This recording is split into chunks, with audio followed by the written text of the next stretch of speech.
Hello everyone and welcome back to another video. So I've been sent a price list which shows confirmation that GW are indeed putting up their prices once again. So I'm just going to go through the list. We're going to talk about it. We're going to talk about GW as a whole putting up their prices, everything attached to pricing and everything like that. So let's jump in and let's get started. For those of you who want to look at the price list as well as listen to the video, I've included the link in the description of this video, so please go and click on that, open it up, and while we're talking about it, you can see the full list and it'll give you just a more clearer image of what I'm going through, and you can also see some stuff if I miss some stuff out, because I'm mainly going to focus on the 40k stuff rather than the AOS stuff. So this price list is all for the US. This is not Canadian, this is not Australian, this is not New Zealand, not EU, it's not pound. It is all US dollar, so please keep that in mind when we're discussing it. If you've got the price list up in the background, then you'll see the majority of the models and the majority of the packs or anything on the price list, they've gone up by an average of £5. An average of £5. For example, the Lehman Russ Battle Tank was $49.50, and according to this price list now, it is $55 instead of $49.50. So that's what I'm saying, like an average of $5 throughout the list. Of course, some stuff has gone more, some stuff has gone less, but the average is around $5 plus. Now, I've seen a lot of backlash about this already online. People saying, "Oh, this is great. You know, I'm going to be paying this much now for a tank." You know, I remember back in the day when I used to pay like $35, and I used to get like a squad of 20 guys. Sadly, those days are gone, and I don't think they will ever return. As much as I would love them to return, as much as I think as the hobby itself, the people attached to the hobby would love it to return, I don't think it will ever return. I cannot see GW ever bringing down its prices, mainly because it's a business and the business is there to make money, and the way that they've been doing financially over the past couple of years has been fantastic. Again, I'm not making excuses for them. I'm just looking at it from their business side of viewpoint. For me personally, I would love them to bring the prices down, because I think if they brought the prices down, they would attract a lot more people into the hobby, which would even make a lot more of stats and figures and profits and stuff like that, because there's more people playing, and then they can go out and they can buy even more kits. Because at the moment, the problem is, because the prices are at where they are, you don't get people going out buying 2 or 3 of the same model. They basically buy one of the model, and then that's it. That is their income spent on hobbying. Where if you lowered it a tad bit, it could give people just an incentive to go out and maybe buy a second box, a third box to add to their forces. But because of the prices are at this point, and again they're going up, I think it's got to cause more harm than it will do good. A lot of people will keep messaging me and going, do you think it's because of Brexit? Do you think because the UK is leaving the European Union, for those of you who haven't noticed, so basically all the prices are going up and everything like that? I completely have no idea. I'll be honest with you. It could be because of Brexit. It could not because of Brexit. I personally, from my standpoint, think it's because of how the pound is in the market at the moment. I think the last time I checked, it was around 127. So £1 buys you $1.27. Like, and if we're going back like maybe like two years, and when I was going to America, I was getting like 160, 170, I think, and stuff like that. So maybe these prices are mirroring the fall of the value of the pound to the US dollar. So maybe that's why they're pumping it up. I'm not too sure if it's Brexit. It probably could be Brexit related, like I said, but it probably could not.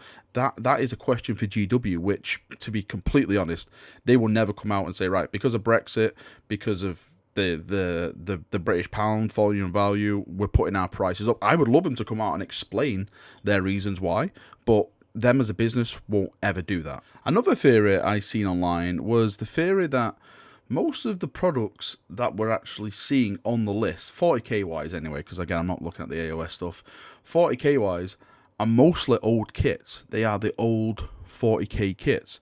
So someone said, I'm wondering if they're basically putting up the prices up of the old stuff, so it's forcing you to buy the new stuff. For example, on the list, I see absolutely no Primaris stuff at all. The only Space Marine stuff I see is the Space Wolf Fenrisian Wolf Pack, Space Marine Tactical Squad, Space Marine with Scouts and Sniper Rifles, the Razorback, the Predator, the Devastator Squad.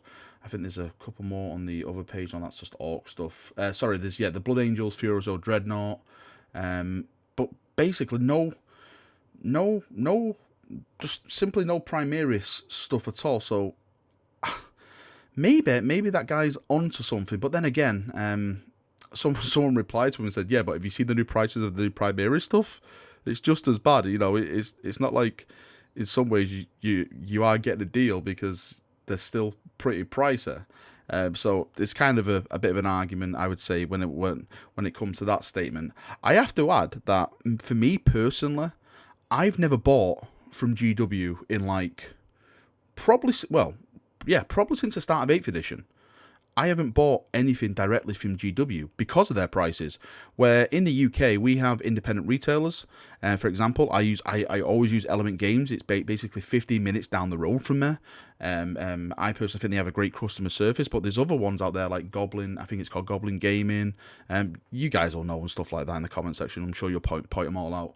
But if you use these third-party retailers, sometimes you're saving up to 25% on products, which is completely worth it.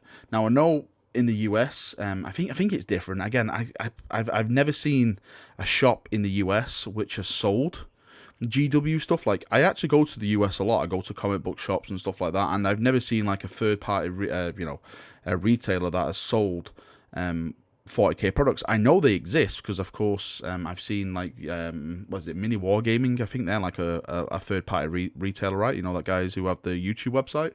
So they definitely have like the rights and stuff to do that in the US. But I think because the US is just such a massive place, and like in the UK, you can basically drive from coast to coast in 3 hours or something like that.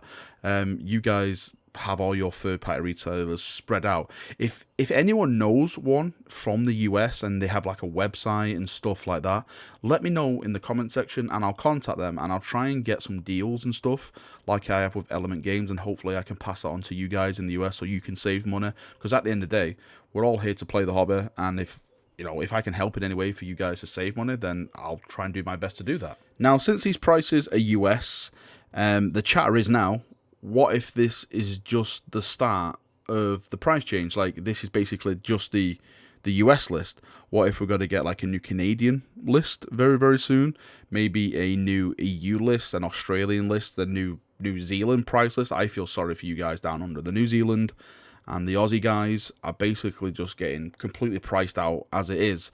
I know a lot of conversations I've seen online is the mention of recasters. People saying, well, all this is going to do now is just force me to go and use recasters. So is that something that GW is planning on maybe shutting down a bit more, or did they just think now like these third party people who, like, for example, do the shoulder pad bits and all that kind of stuff, are they still going to be as chill as they have been with them over the past couple of years? Because I can completely hold my hands up and say that GW has changed its stance a bit. You remember way back it took out that lawsuit out on that company. The name escapes me at the moment, and I think they lost on most of the designs, like the Ultramarine symbol and stuff, and I think it was a Black Templar symbol and all that kind of stuff. But ever since then, you've had more of these third-party people who are going in making like the shoulder pads for, let's say, for example, the Executioners, which don't have decals or shoulder pads and stuff like that, but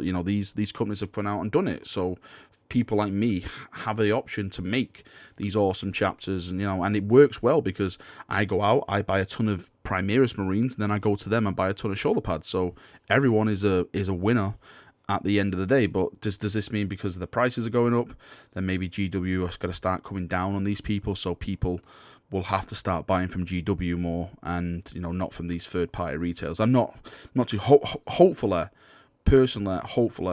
I swear the Emperor's Throne, please don't shut these guys down, because they are our only source of getting this awesome stuff, because GW don't do it themselves. So it's up to these guys who are keeping the hobby alive for me, let's say, and without like the Executioner decals or anything like that, I probably would have never got into making a Primaris force. So I just hope these guys keep going on. I think we can all agree, no matter where you stand on this, is that anything which has got to cost more, it sucks. It absolutely sucks. And I I don't want it to go up. You don't want it to go up. I don't think we all want it to go up. GW, of course, are putting it up for business reasons. Again, we don't know what those reasons are. We'll never know what those reasons are. So the only thing we can do now is, if anything on this list affects you, I would personally say, if you can, go and buy it now, because apparently this is coming into next week. These price lists start changing, so the only advice and information I can give is go out and buy it now, stock up on it if you can, and just do all that kind of stuff. It sucks. I hate making videos like this. I really do hate making videos like this, because sometimes GW can be like the most coolest company in the world, like when they do all their social media events and their interactions and stuff, and then the next day they can be like the most crappiest thing ever. I just hate it. I absolutely hate it, and I just hate thinking people getting priced out of the hobby who like. I'm lucky enough to have my own business and stuff like that, so I'm lucky enough to have a nice financial income, and I would hate for someone who has the same level of fandom as me not being able to buy the models that I can buy. I think that would absolutely just completely suck. It makes me upset thinking about it, because it's so crappy that someone who enjoys the hobby that much can't get into it because of the financial state of the model prices going up. It's just absolute crap. All right, chaps, that's me done for another video. I'm sorry this is not like a fun video, or like like one of the banter videos we do, talk about Primarchs or anything like that. This is a crappy video. I'm sorry if you're watching this. This is probably something you don't want to be watching, waking up, or stumbling on or anything like that. Price rises in our hobby and stuff. It's crappy. It is crappy. Let me know what you think in the comment section, as always, and we can have a nice little chat about it down there. Thank you for watching this video. I would say I hope you enjoyed it, but I'm sure most of us didn't enjoy it. So yes, thank you for watching the video, and I'll see you all very, very soon. See you now, and bye bye.